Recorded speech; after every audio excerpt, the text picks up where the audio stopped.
Carl Frampton, MBE. Thank you for talking to talkSPORT. How are you? I'm all right. You're the first ones introduced me as an MBA like that. Thanks, man. Gotta get it right, man. You earned it. Denzel Bentley, big fight tonight after the defeat to Nathan Heaney. How does he do tonight? It's a really good fight. I think you have to give Denzel a lot of credit for taking a fight like this, considering he's coming off the back of a defeat. Easily could have fought a much lesser opponent and got away with it. He's the favourite in the fight, but Dignam's a good fighter. I think their styles will match up really well. I wouldn't be surprised. I suppose you could probably make an argument for either guy, but for me, I think Denzel should do the business.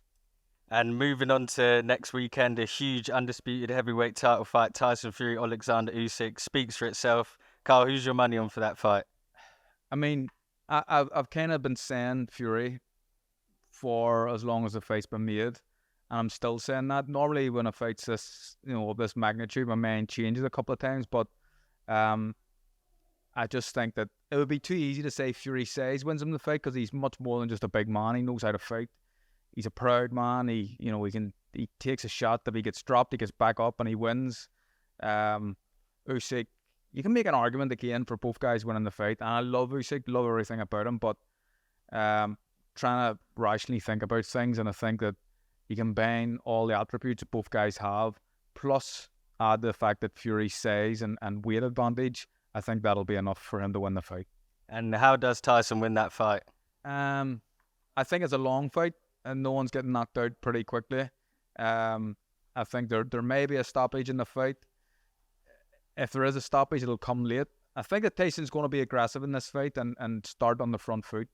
And that would be, if I'm in his corner, that's what I'd be advising. Like, get on the front foot, be aggressive, impose your size and your strength, hit him to the body. When you're holding him, throwing him, like manhandle him when you can. I think Tyson points. I think it'll be competitive. Usyk will win some rounds, especially the early rounds.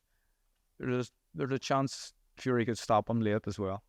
And on to other events in boxing. Ryan Garcia, it's unfortunate he failed that drugs test following his win over Devin Haney. Carl, what do you make of the wider issues with failed drugs test in boxing? What can boxing do to improve that? Well, there's plenty they can do to improve it. I think harsher bans, longer bans, fines for fighters. In my opinion, like I've known as an amateur what to take and what I can't take. I would never buy anything just over the counter, even for a cold or a flu. So I've been like that since I was an amateur. These guys are, someone like Ryan Garcia, professional with all the money in the world.